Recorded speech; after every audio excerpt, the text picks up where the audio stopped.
vaya que han sido duros los 50 días de bloqueos que ha vivido el país, particularmente La Paz, El Alto, Oruro.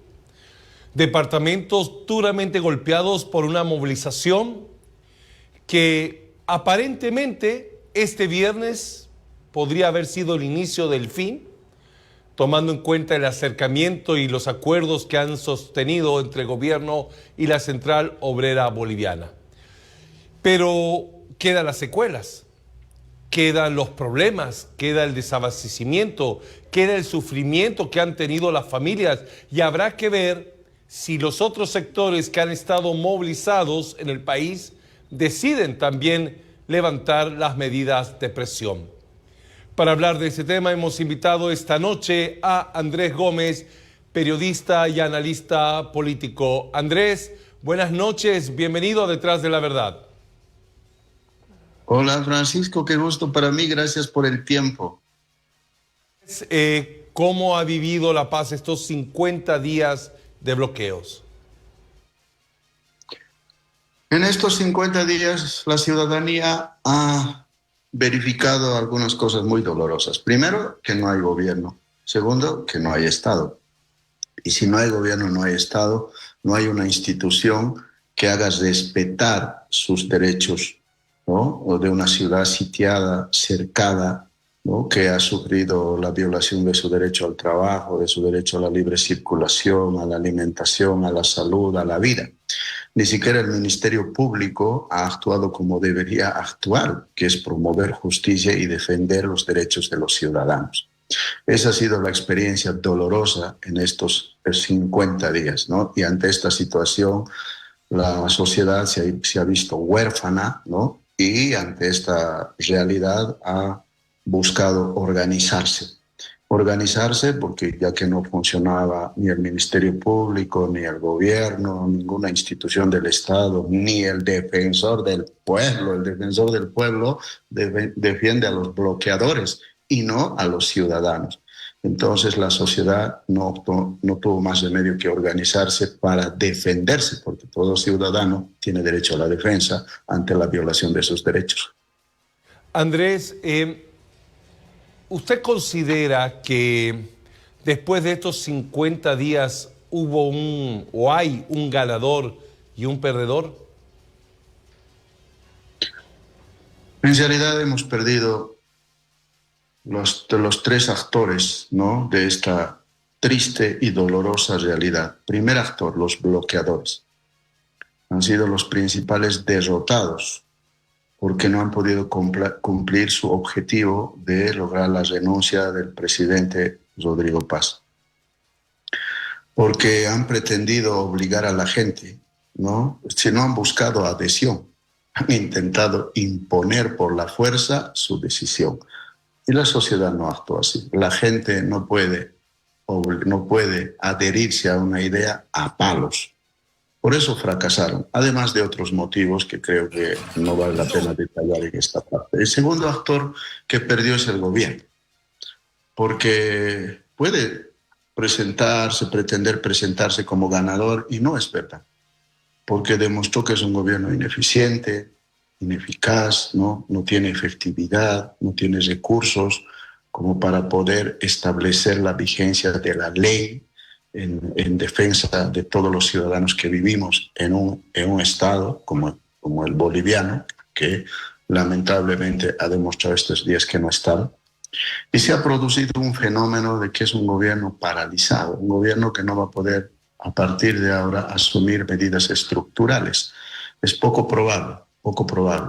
Entonces también estamos hablando de un gobierno que tal vez termine solamente administrando la crisis, ¿no? Ese es el otro perdedor. El tercer perdedor es la sociedad, que es más que todo, más que ambos actores. ¿Por qué? Porque dentro de la sociedad están emprendedores que han perdido sus inversiones, trabajadores que han perdido sus empleos, estudiantes que no han podido acceder de forma normal a sus estudios, personas que han perdido la vida, algunas personas que han están sintiendo aún en los bloqueos efectos en contra de su salud, han perdido su derecho a la salud. Me refiero a los 5.000 transportistas que están detenidos en este momento como rehenes en las carreteras. La gran perdedora ha sido la sociedad. ¿Por qué? Por este bloqueo que, bueno, como periodista yo cubrí varios bloqueos, muchos años, pero jamás había visto una medida tan inhumana. Y jamás había visto un nivel de rechazo tan alto de la sociedad a actores como Mario Argollo, Vicente Salazar, Nilton Condori, que son los promotores del bloqueo.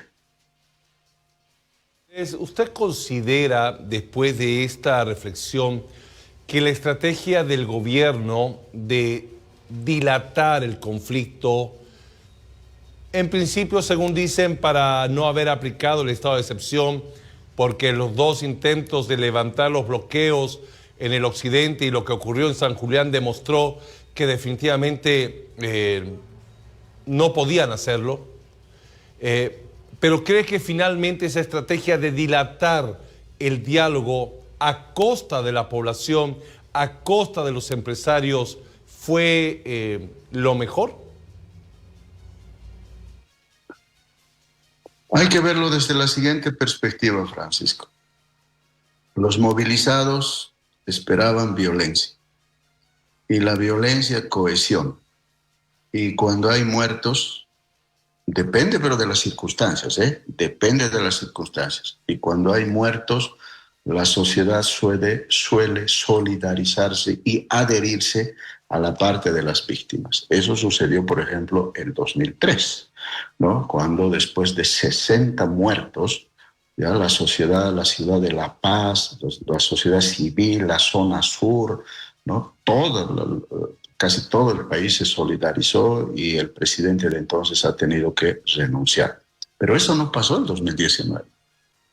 El 2019, ante la movilización de la sociedad, ¿no? Morales se quedó solo, porque los campesinos que se supone que le apoyaban no hicieron ningún bloqueo de caminos en su defensa, no han salido a manifestarse, ha sido un apoyo silencioso a la gente que pedía que deje el poder por el fraude que cometió, que por la violación de la Constitución, por haber desconocido el referéndum. Entonces, silenciosamente dijeron, ok, te lo mereces, chao. Y ha tenido que fabricar un hecho, ¿no? Ha tenido que, lamentablemente, enviar a la muerte a sus seguidores y se produjo el caso de Sencarta. Pero esperaban que con ese caso el Alto reaccione como el 2003 y no sucedió. ¿Por qué? Porque el Alto ahora es pues muy diferente al 2003. Ya no hay, ya en el Alto hay diferencia de clases sociales, de intereses, y además había una conciencia democrática, cosa que sigue hasta ahora. Por eso es que el Alto no reaccionó en favor de los bloqueadores, más bien rechazó. Y yo creo que el gobierno en cierto modo temía que haya algo de eso, que pueda haber un exceso, que haya algunos muertos y pueda generar mayor violencia.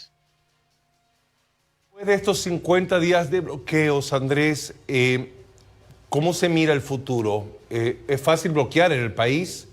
¿Es fácil tomar las carreteras? Y habrá que ver si se levantan todos los puntos de bloqueos durante el fin de semana y el feriado, ¿no? Sí, primero veamos la deslegitimación de esta medida, ¿no? La medida puede interpretarse como parte de la libertad de expresión y el derecho a protestar, pero una cosa que hay que marcar aquí: la protesta es un derecho, pero tiene límites, y es el derecho de las otras personas. Yo no creo que a estas personas, a las que han bloqueado, a las que siguen bloqueando, les gustaría, por ejemplo, que gente de la ciudad de La Paz o el Alto vayan y cerquen a Chacachi y digan, no vamos a dejar pasar ni un pan, ni gas, ni fideos, nada, ni agua, hasta que se mueran. Yo no creo que les guste eso. Además sería inhumano, ¿no? Cosa que no lo permitiríamos la gente que creemos en la democracia. Esta medida ahora se ha deslegitimado bastante, porque la sociedad civil, que en algún momento había visto que podía servir, pues ahora se ha vuelto muy crítica. ¿Por qué? Porque la demanda, en este caso que estaban que estaban llevando a cabo los promotores del bloqueo no es legítimo. Es decir, no cohesiona a la sociedad. Depende de la demanda, ¿ya? Porque el 2019, por ejemplo, la demanda era que el presidente renuncie porque había cometido fraude y era legítimo. No puedes tener a una persona que cometió fraude en el poder, ¿no? Y había violado la Constitución, había desobedecido el referéndum, entonces había una medida legítima con un fin último que beneficiaba a toda la sociedad. En cambio aquí no. Los bloqueadores no tienen ningún plan, no tienen ni siquiera la idea de cómo se va a salir de la crisis económica que sufre el país. Entonces, por eso en Bolivia ahora hay un alto rechazo. Si en estos días, por ejemplo, se van a ocupar de aprobar una ley que sancione los bloqueos, yo creo que no va a haber ninguna oposición de la mayoría de la sociedad. Pero no es necesario aprobar una ley contra los bloqueos. Hay que aplicarle el Código Penal nada más. Ahí está la prohibición de obstaculizar las vías de comunicación. ¿Cómo queda Rodrigo Paz? ¿Cómo queda el gobierno Rodrigo Paz?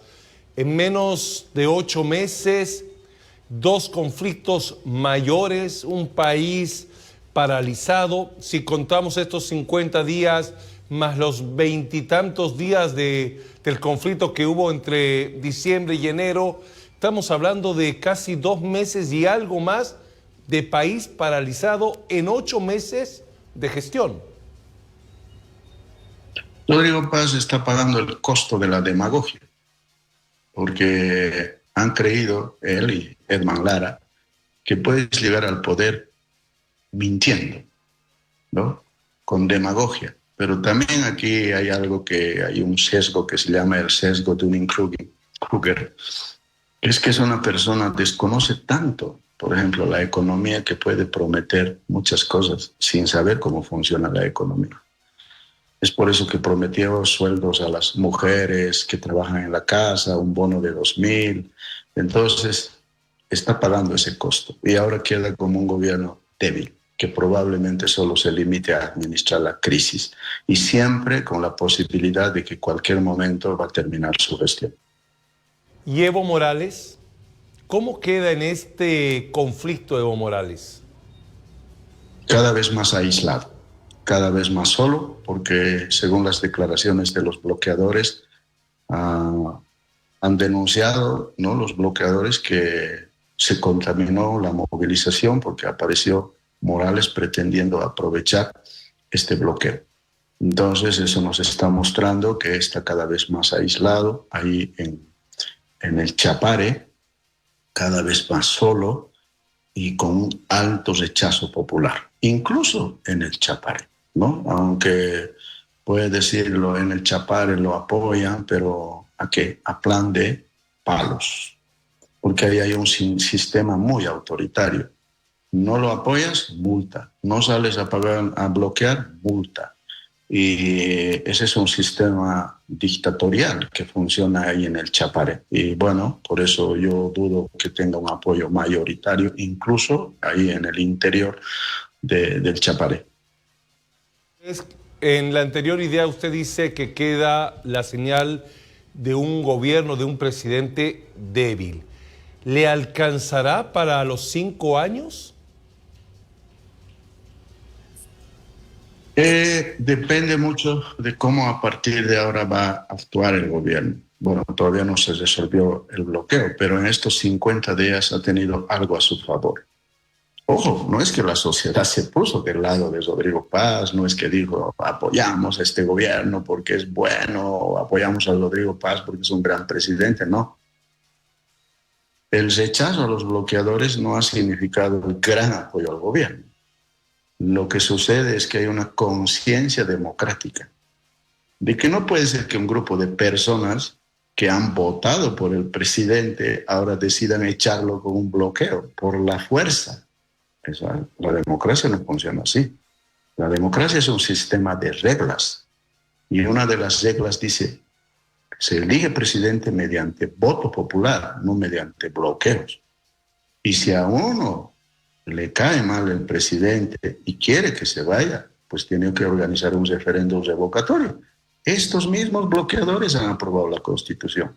entonces que cumplan la ley, ¿no? Yo creo que esa conciencia democrática de la sociedad salvó en cierto modo la cabeza de Rodrigo Paz. Ahora los dirigentes están en un gran problema. Prometieron la cabeza de Rodrigo Paz y están en juego sus cabezas ante sus bases, que después de 50 días les dirán, oye, ¿y qué hemos ganado? Nada. Para ir finalizando, Andrés, usted decía, ¿no? Los bloqueadores, quienes hoy estuvieron movilizados, pedían y proponían la cabeza de Rodrigo Paz. Pero hoy también se ha dado una señal. Hay varios que van a quedar libres, pese a haber estado detenidos, producto de las movilizaciones. Ese aspecto de impunidad ante determinadas acciones, ¿qué refleja? Es una pésima señal. Si va a ser así, va a ser una pésima señal, porque eso significa que cualquier persona puede cometer delitos, ¿no? Y no va a tener ninguna sanción. Puede destruir la economía del país y no va a ser castigado como debe ser. Entonces es una pésima señal. Pero aquí hay una cosa. Bueno, el gobierno puede, digamos, por razones políticas, aceptar esa impunidad. Pero lo que no va a poder impedir, y esto debería tener muy en claro el fiscal general Mariaca, lo que no va a poder impedir es que los ciudadanos procedan a enjuiciar a los dirigentes. Porque los ciudadanos que han sido afectados en sus derechos al trabajo, a la salud, han perdido empleos, inversiones, vidas, tienen derecho a hacer respetar sus derechos y tienen derecho a procesar a los dirigentes. Y el Ministerio Público debería actuar, promover justicia para estas personas que han perdido vidas, inversiones, empleos. Muchísimas gracias por haber atendido esta noche nuestro requerimiento y esperemos que en el transcurso de las siguientes horas y días Bolivia pueda volver a la normalidad. Muchísimas gracias y que tenga buenas noches. Chao, Francisco. Un placer, gracias. Hacemos la pausa, enseguida retornamos con más.